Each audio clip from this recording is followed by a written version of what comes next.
Good afternoon, Scott Baker. Happy Saturday to you.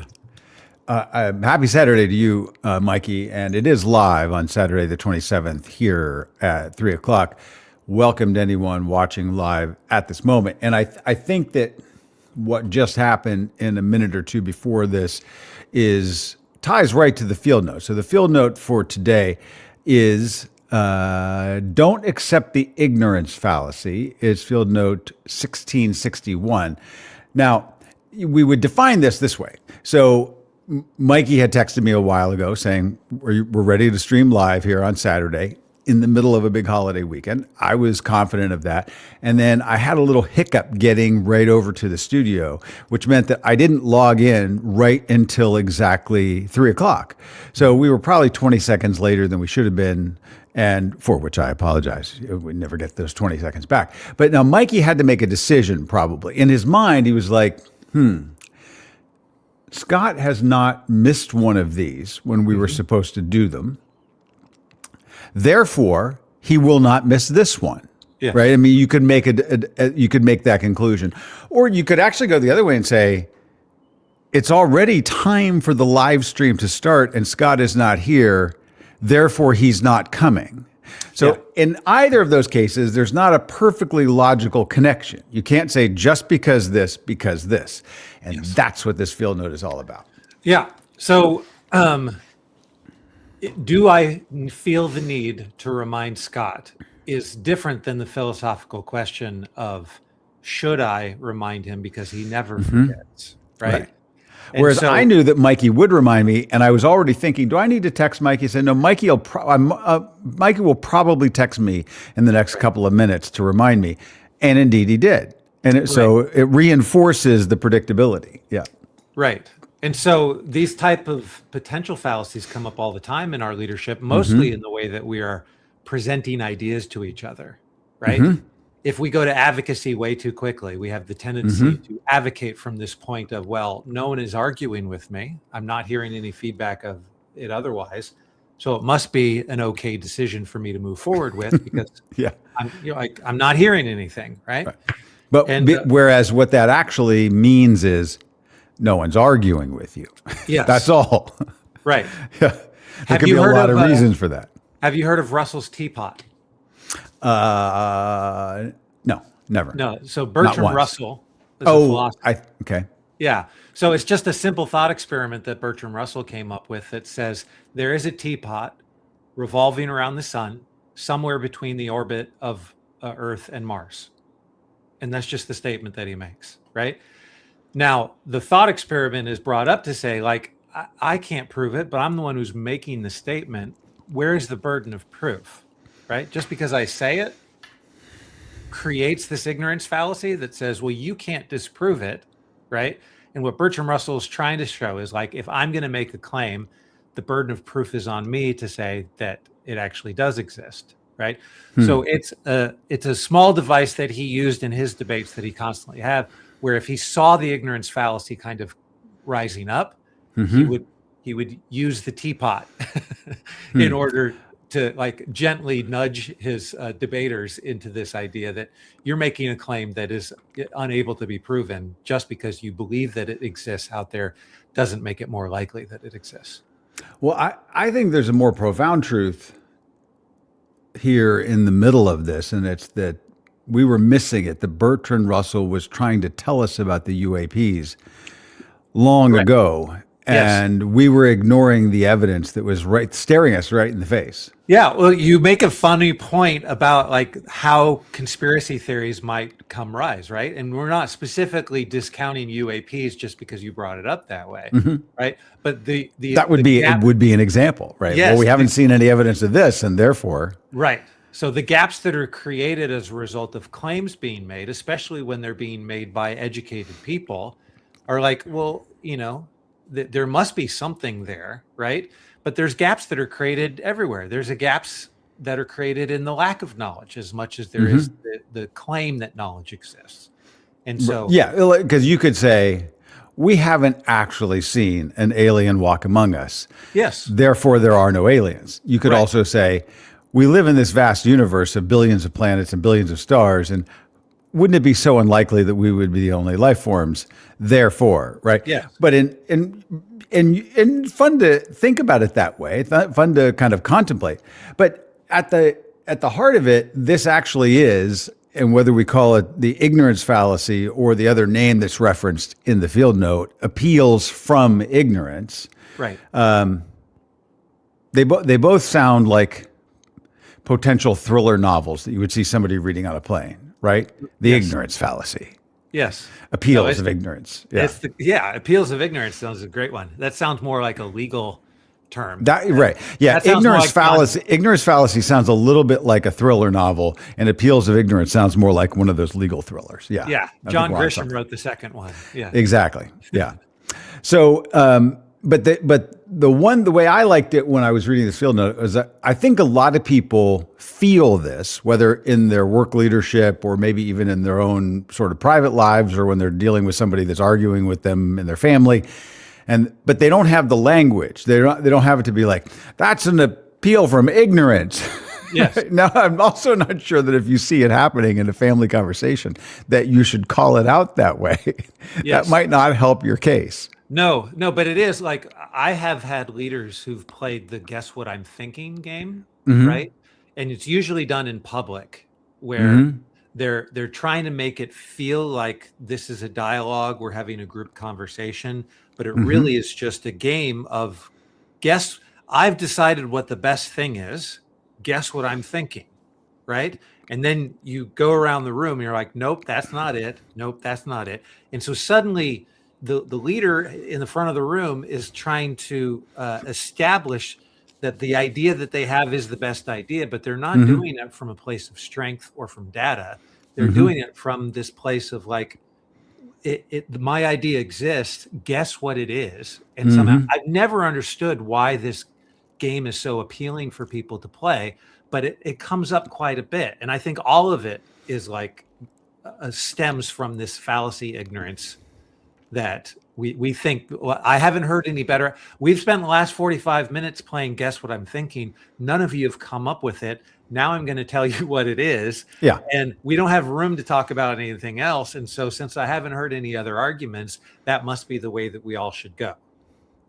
Well, okay. So even with the indictment of this very pejorative language, ignorance, fallacies, all kinds of things that we would say not good, right? I think we probably all do this to one extent or another, perhaps sometimes in ways that are more benign than others. And so even in the examples that are given, you would find hints of this. If you're actually one of the people who read this or is listening and you're like, let's analyze the terrible people out there that have the appeals from ignorance. We do it. And you can kind of tell, like in the first example, which is no one complains about my leadership style, so everyone must be satisfied with it. Right. Now, we would not actually use those words necessarily in our own minds. My leadership style is totally fine. No one's complaining. Everybody's satisfied, because even we would know maybe not everyone is satisfied, but we actually operate in the world as though that were true, right? Yes. I'm not hearing a lot of complaints, so therefore everything is okay. Now, what happens there is you can have a sort of a self fallacy that's built in, because you start to get okay, comfortable, satisfied with your own level of leadership skill, whatever it may be, when you have work to do. And if you were actually more curious about the gaps between where you are and where you could be, you would probably lean into that more. So that's one where I think we all should start paying attention, because I think this is a field note that once you actually have the language, you maybe start to recognize it in your own thinking as much as you do in thinking about how you're having these interchanges with other people in your organization or in your circles. Right. So for you, Scott, where does your self-awareness come from? Your ability to recognize that you're coming across too strong or not strong enough, like do whatever, right? You're in your relationship with any one individual who you're trying to influence versus an entire organization that you're trying to influence. Like, and how effective you are is really going to be based upon how aware you are of how effective you're being, and whether or not you should ramp things up or throttle things back, right? Yeah. Yeah. And so it's really, your awareness seems to come from the feedback that you kind of get from people, right? And your ability to interpret that feedback that comes from people is what we call self-awareness, right? Mm-hmm. And if you're going to reject some of that feedback and accept some of it, or be oblivious to some of it, and all of that is building either a greater ignorance or dispelling some of the ignorance that you have. Then to go on, you have this notion of like what you're going to do with the feedback, even if you think it's valid, whether you're going to apply it to your life or kind of rumble on through. So when we talk about self-awareness, is there what else am I missing here in like what we're talking about when we talk about self-awareness? Really how ignorant you are or are not of other people's feedback coming at you, right? Yeah. Well, I'm helped because I have a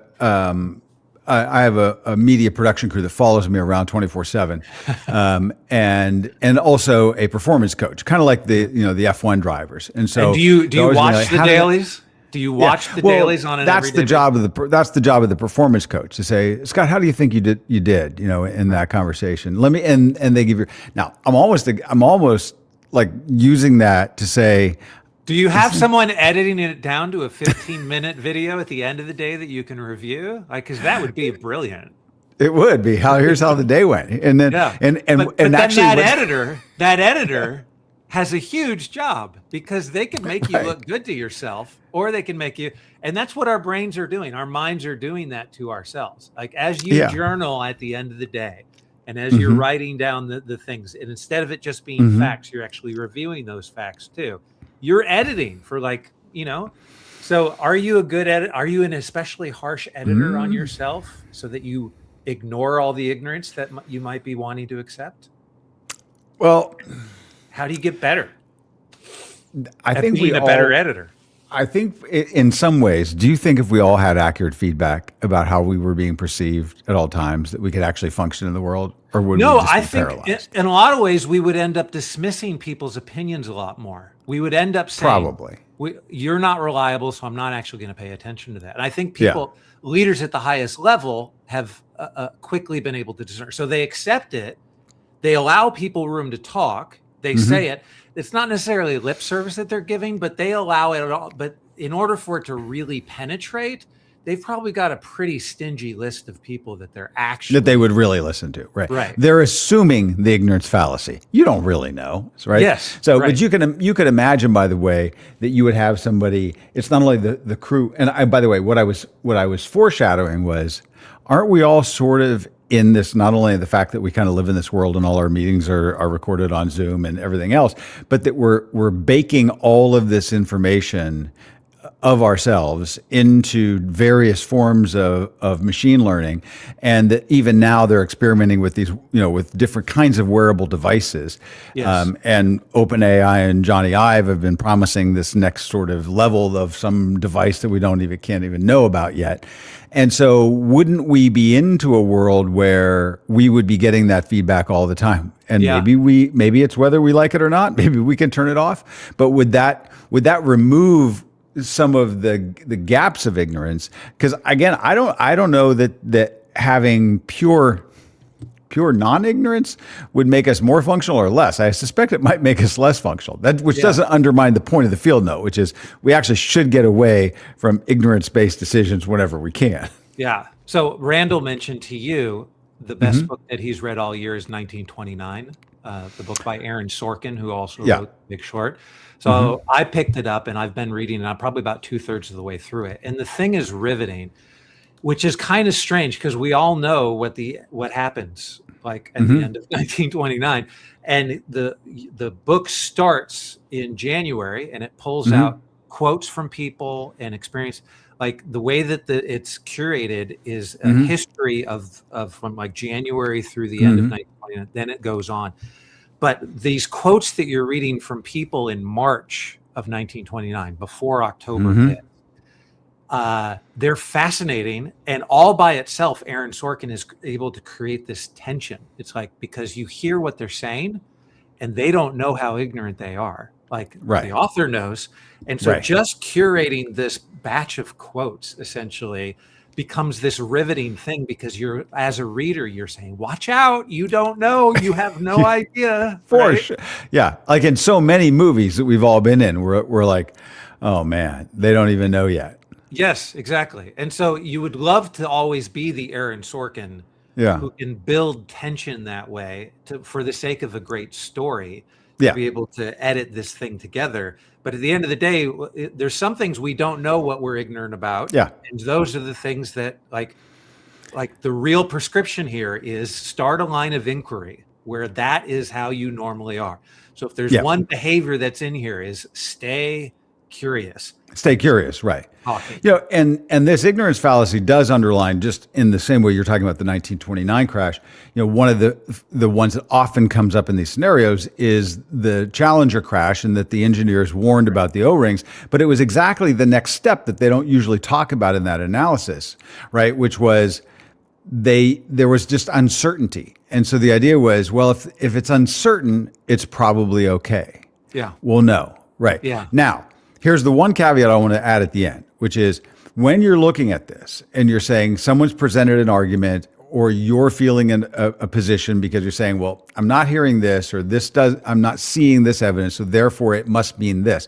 Maybe true, maybe not true. Mm-hmm. And in the same way, we'd all be paralyzed by cameras staring at us and tracking all of the reaction. More importantly, looking at the other people in the room and getting those cutaways like on The Office and being like, oh, that's what they're really thinking of me right now. Yes. But the point is that in leadership, you don't want the analysis paralysis, right? You sometimes will have to make decisions where there is a gap, where there might be a little bit of ignorance. And if you're looking for the perfectly sound solution all of the time, you won't matter, because you're going to be left behind because you're just not making enough decisions.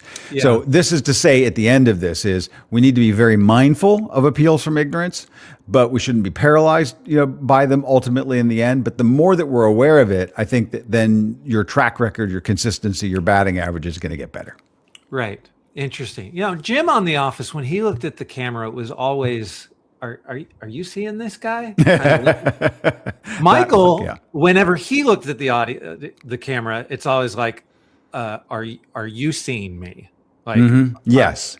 Like, oh no. Right. Like, so it's like very different thing. Yeah, very different. And Michael's a great case study in people making decisions from an ignorance point of view constantly. Constantly. So, okay. Point. All right. Thanks. Do it again tomorrow? Yes, absolutely. See you then. All right. Bye now. Thanks, everybody.